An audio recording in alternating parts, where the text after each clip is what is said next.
primeiro lugar, boa noite a todos.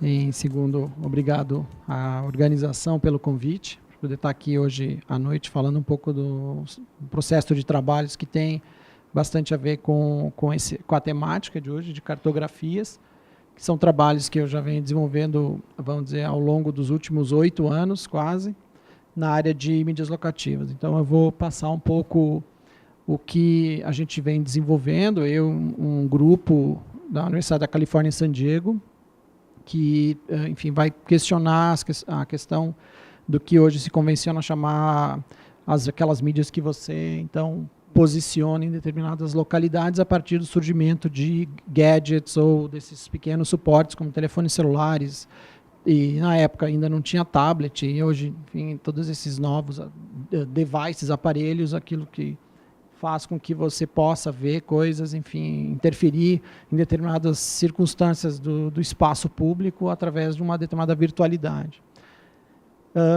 Uma das questões que, desde o início do surgimento, vamos dizer assim, dos pequenos aparelhos que foram, enfim, permitiam a localização de informações em espaços públicos, enfim, a partir de GPS e outros aparelhos, enfim, quando a gente começou a ter essa popularização desses equipamentos nos telefones celulares, isso foi em torno de 2005, 2006, que algumas empresas, então, incorporaram essa possibilidade nos aparelhos daquela época, obviamente, de aparelhos de telefones celulares.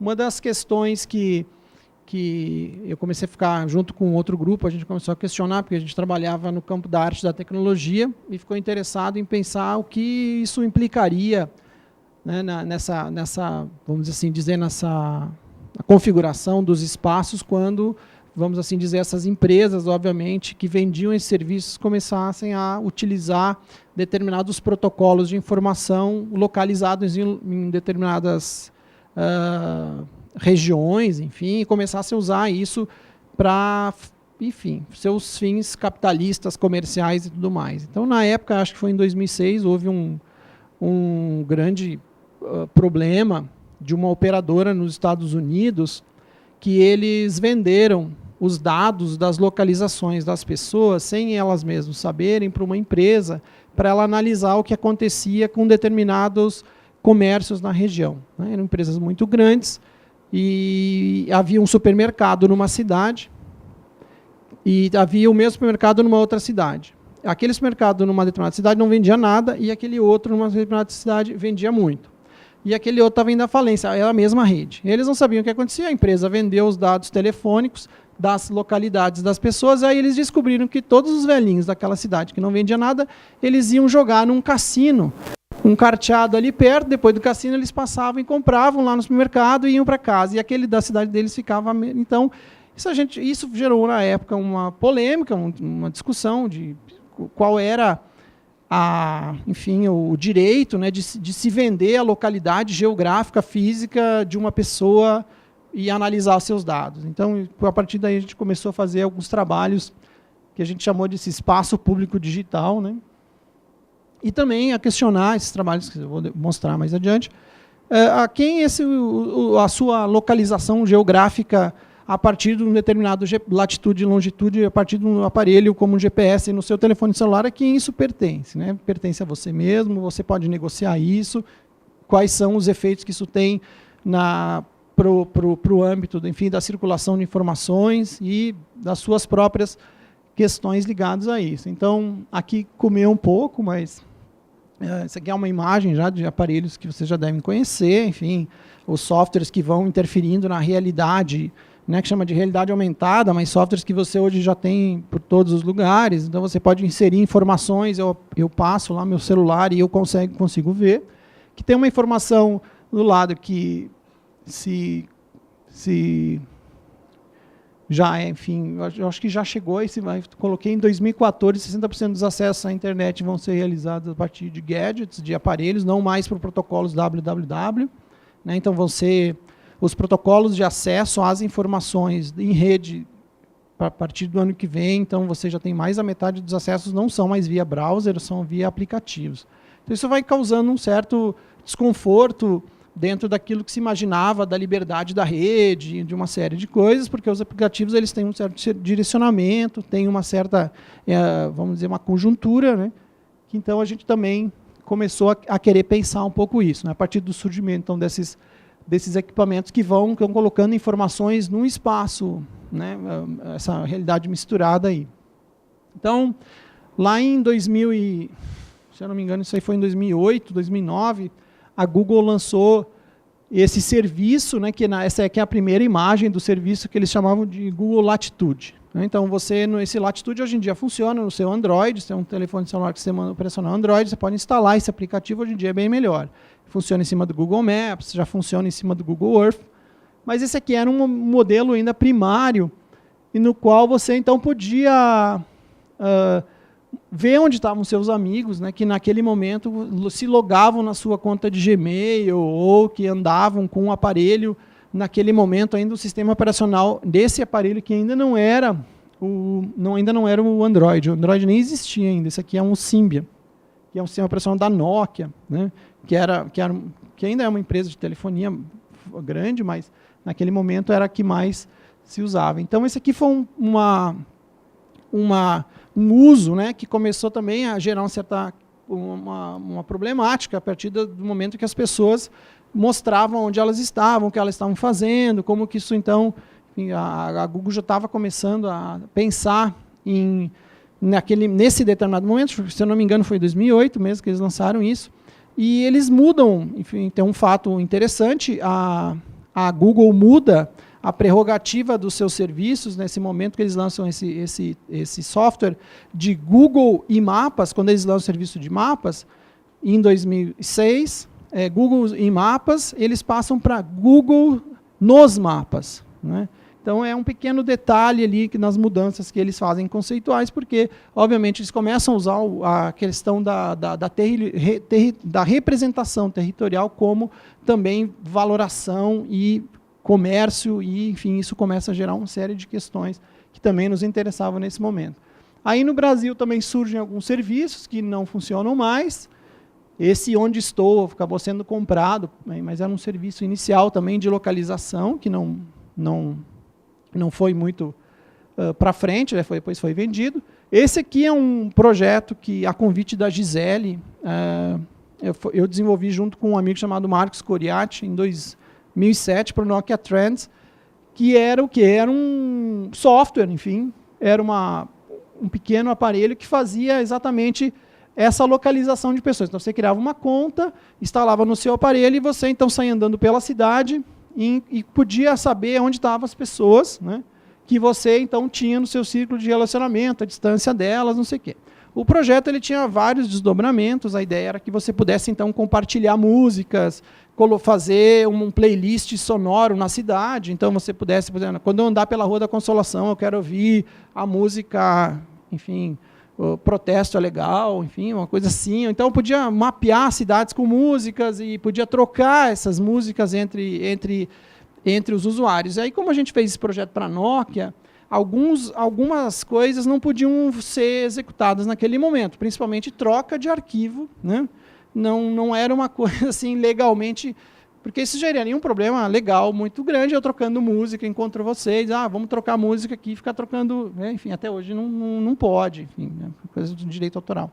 Mas a ideia inicial desse projeto era isso, então a gente usou uma API do Google, e aí as pessoas que estavam nesse projeto, que era um primeiro piloto, elas ficavam aparecendo em cima do mapa da cidade, né? Hoje em dia já tem vários aplicativos. Assim, isso aqui na época não tinha, enfim, ainda usamos Nokia, usavam Symbian como sistema operacional. Quem enfim, não é muito próximo dessas mídias locativas, o Symbian é um sistema operacional muito ainda simples, lá há muitos anos atrás, século passado, 2004, 2003, 2005, enfim. Agora mudou muito, né? Depois da Apple, toda a estética mudou bastante.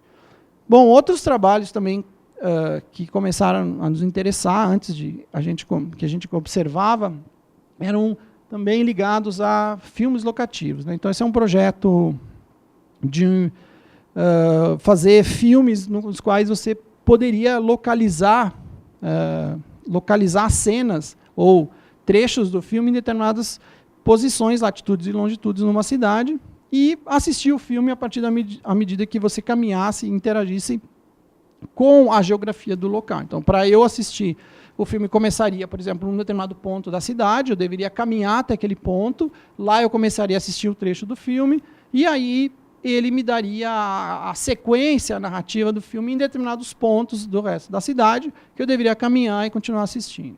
Enfim, para eu ter esse filme, essa narrativa construída. Então, é um filme... Esse filme, na verdade, ele não é muito bom, assim, em termos de narrativa, mas ele é interessante como que eles construíram, enfim, esse modelo de posicionar na cidade determinados conteúdos de imagem e movimento. Tá? Bom, esse é o Layer, um outro software que também hoje tem bastante uso. Enfim, é um software que, como o nome mesmo diz, layer, né? Então você tem augmented reality layers, né? Então de realidade aumentada, que você então instala esse software, aponta na rua, e quem coloca determinados conteúdos de mídia, de imagens, áudios e vídeos em determinadas localidades, se você tem nesse software, se você passa, você enxerga e você pode assistir vídeos, enfim, depoimentos de pessoas, enfim, você registra. Então o Layer é um software também que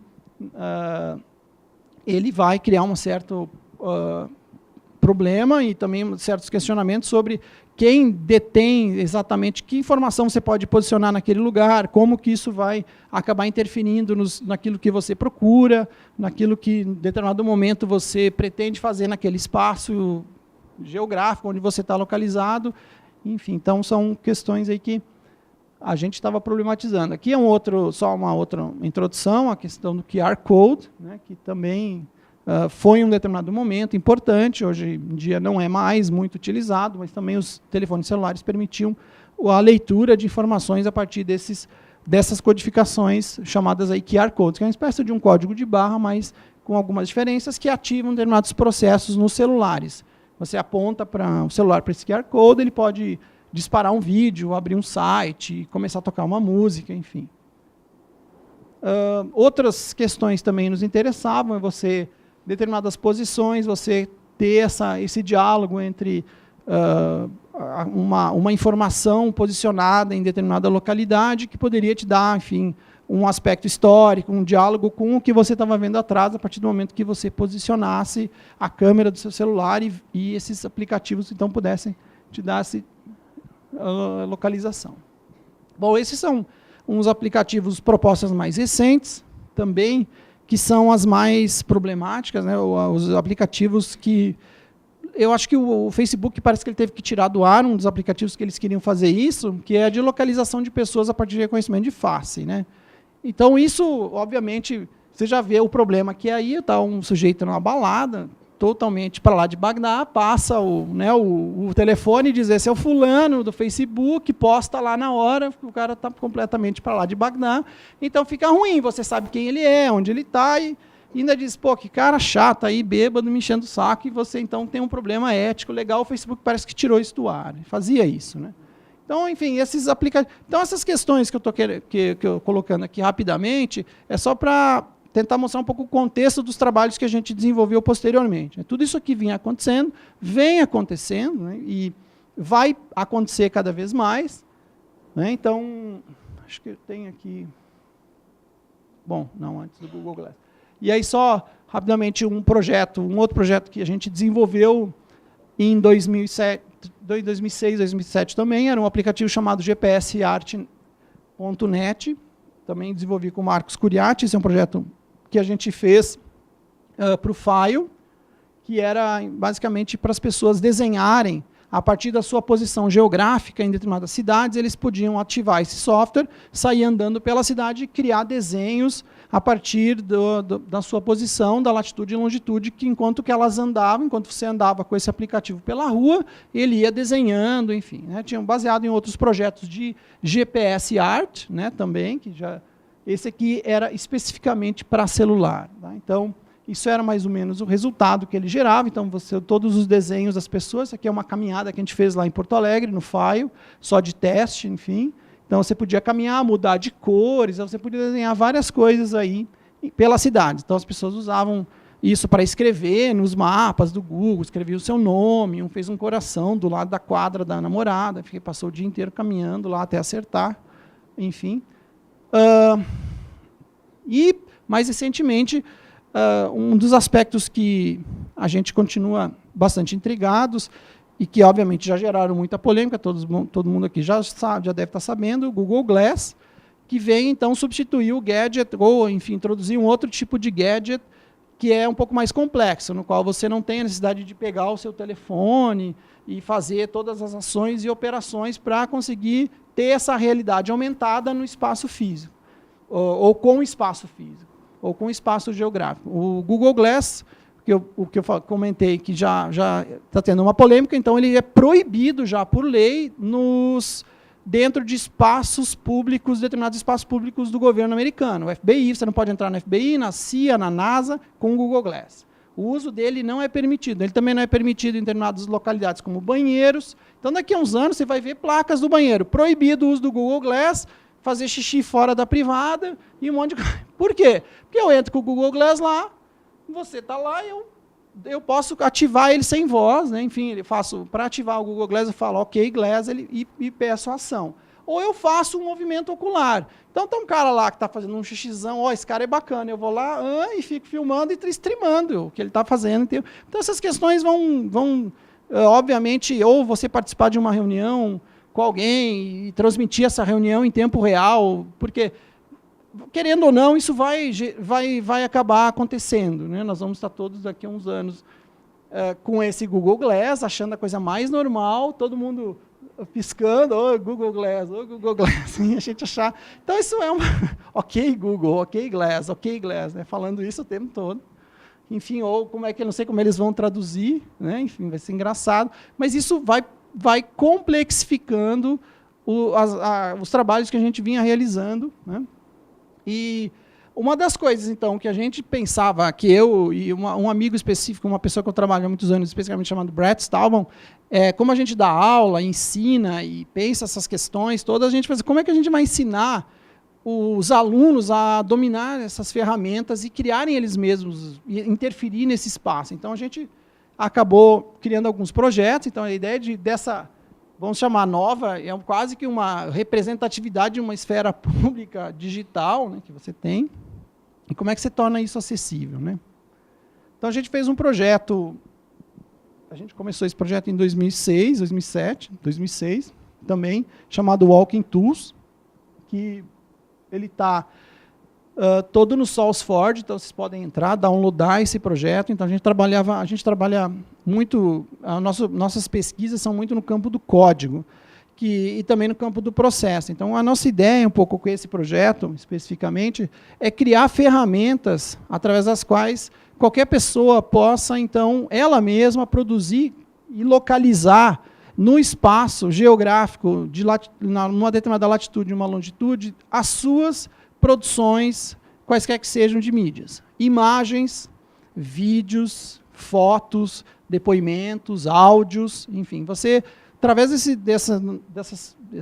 é um kit, um suite de ferramentas que a gente desenvolveu, né? O código está todo aí, pode ser baixado nesse site. Então, você entrar no SourceForge Walking Tools GPX, e aí lá tem todas essas ferramentas para, então, criar essas aplicações, tá? Que a gente fez. Então, basicamente, o Walking Tools aí é uma plataforma, eu coloquei aqui de ensino, né? A gente usa mais ela como uma plataforma de ensino de mídias locativas geolocalizáveis, tá? Então, é um sistema no qual você faz como? É um software, a gente fez uma GUI, né? Uma Graphic User Interface em Java, na época, no qual você gerava, então, você ia na rua com o GPS, pegava a latitude e a longitude, voltava no seu computador, entrava no software e digitava a latitude e a longitude, selecionava uma imagem, um áudio, um vídeo, certo? Só isso, salvava, ele gerava um arquivo chamado .jar, um Java, e você instalava no seu telefone, aqueles da época do Symbian, e ativava ele, e ele te dizia, ó, anda para lá que você vai... Lá tem uma determinada mídia lá naquele lugar. Aí você chegava naquele lugar e assistia aquele vídeo, aquele áudio e tudo mais. Tá? O desdobramento desse projeto, como ele era open source, ficou online, ele acabou sendo usado por um pessoal na Universidade da Califórnia, em San Diego, que é um grupo de ativistas, que é o Ricardo Domingues, o próprio Brett, que trabalhava comigo, mas principalmente a ideia veio do Ricardo Domingues, que é uma pessoa que tem um trabalho de ativismo muito forte entre Estados Unidos e México. Então ele pegou esse software e foi para o México e começou a fazer workshops com os grupos de imigrantes ilegais que queriam imigrar ilegalmente para os Estados Unidos. E ele começou a apresentar para eles a seguinte ideia: vejam, esse aplicativo aqui, vocês pegam um telefone de $5, muito vagabundo, vocês podem criar um aplicativozinho, esse telefone dura 30 dias a bateria, então nós vamos fazer o seguinte, nós vamos mapear todos os pontos de água que existem entre os desertos do México e dos Estados Unidos, certo? Nós vamos mapear todos os pontos, nós vamos criar um software com esses pontos mapeados, vamos instalar para vocês, e ele ia nas igrejas, lá das pessoas, falava isso nas reuniões das comunidades, e aí vocês não vão morrer de sede na travessia e vão passar com o GPS direitinho. Isso causou um problema muito grande, porque em 2011 isso caiu na mídia, na Fox News, né, período eleitoral. E aí isso gerou um processo de expulsão do meu colega da Universidade da Califórnia, em San Diego, do Brett, e do próprio Ricardo Domingues também. E esse ano, agora, em fevereiro, o processo foi arquivado, então veio FBI e tudo. E na época eles sugeriram assim, olha, vamos tirar o seu nome, porque senão você nunca mais imigra, ou imigra não, mas você nunca mais entra nos Estados Unidos, então tem um puta problema para você. Aí a gente meio que saiu, assim, porque eu tive que meio que sair, tirar meu nome do projeto que eu mesmo tinha criado, para não ter problemas, enfim. Então esse foi um desdobramento, foi um uso interessante para a gente ver como que, quando você trabalha no campo do software, do campo das plataformas, enfim, isso pode ter usos que você não imagina, né, que vai se desdobrar nesse sentido, né. Então, enfim, esse foi um uso que eu achei interessante. E o nome do projeto chamava Transborder Immigrant Tool, né, que era exatamente para os imigrantes. Então, isso gerou entrevistas, Fox News, enfim, está tudo online para vocês lerem, se alguém ficar interessado nisso. E aí tem um outro projeto que a gente desenvolveu mais recentemente, que é o projeto Hipergel. O Hipergel é uma plataforma igual ao HyperGPS, igual ao Walking Tools, que eu comentei anteriormente, só que ele está online.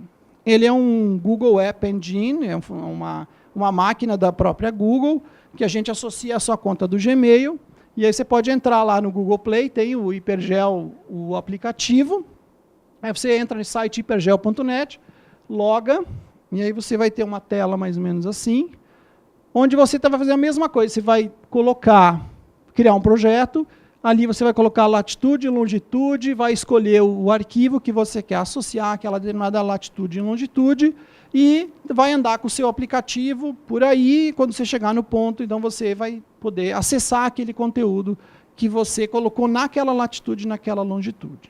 Tá? Então, assim, os usos que são feitos desse projeto também são os mais variados.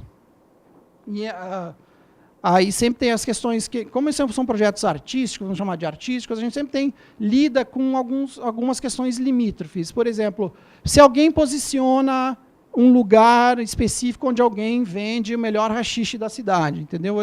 Eu não tenho muito como fazer assim. A gente sugere que as pessoas não usem para esses fins, mas tem projetos lá que... E aí? Aí eu tenho que derrubar o projeto do sujeito, ou espero alguém denunciar, e aí o Google derruba. Enfim, a gente sempre vive nesses momentos bastante complexos, né? Também existem outros usos que podem ser feitos, vamos dizer, mais benéficos, que mais recentemente eu estou trabalhando lá na Unifesp, num projeto, e aí surgiu, por exemplo, né, a gente está vivendo um momento muito drástico na questão dos médicos, querem importar médicos, e, enfim, uma série de coisas. E numa discussão lá com um grupo do que a gente deveria fazer exatamente para pensar alguma solução, usando mídias locativas e tudo mais, uma sugestão que veio, enfim, foi a gente pegar, por exemplo, o seguinte: uma das coisas que acontecem nas grandes capitais no Brasil é a seguinte: se vocês forem perto de grandes hospitais, vocês vão ver muitas ambulâncias o dia inteiro de várias cidades do interior, trazendo gente para ser atendida na capital. O que acontece? Há uma desinformação muito grande das especialidades médicas que existem próximos das cidades que as pessoas vivem. Porque as pessoas não têm informação. Na verdade, essa informação existe. O SUS, só para vocês terem uma ideia, o SUS disponibiliza toda a base de médicos vinculados ao SUS, com nome, endereço, telefone, tudo, onde ele atende, qual a especialidade médica, numa coisa chamada CNES. Só que essa base, porque o governo ainda não entendeu a importância, enfim, ele entendeu que os dados abertos são importantes, mas ele entendeu a importância de visualizar esses dados. Ninguém sabia disso aqui, sabia? Então, existe esse projeto chamado CNES. Esse projeto é horroroso, a interface é horrorosa, você não acha nada, não tem, assim, não tem pesquisa, não tem nada, mas a base crua está lá. Então, o que a gente decidiu fazer, a partir desse modelo aqui, é criar um aplicativo, né, no qual você vai caminhar pela cidade, ou está na sua cidade, e diz, ó, quebrei o pé, ele vai te dizer, ali a 15 quilômetros tem um médico cadastrado no SUS, que o telefone dele é X, atende no hospital Y, vai lá. Então, obviamente, nós vamos ter aí um problema jurídico muito grande para pensar isso, porque o médico pode se sentir ofendido, né? Você pode criar um problema, ele nunca está lá, por exemplo. Né? E aí começa, o sujeito chega lá, ó, seu celular me trouxe aqui, cadê o fulano? Né? O endereço está errado. Mas tudo bem, mas o dado está aberto. Então, por que não coloca em cima do Google Maps?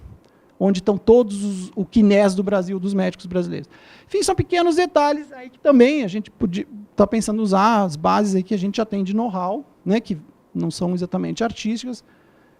Então, aqui no caso, o Hipergel é uma plataforma online, a diferença da outra, e a gente também fez agora um API para o Facebook. Né? E as questões só que eu queria deixar aí como problema, né? A gente tem aí trazendo algumas questões teóricas, eu nem entrei muito em questões teóricas, acho que não cabe aqui, mas aí o Agamben, o problema dos dispositivos, o uso que a gente faz dos dispositivos, como que o dispositivo interfere né, enfim, dentro da perspectiva de uma outra leitura que vai, vamos dizer, ultrapassa um pouco o Foucault, do problema do panóptico.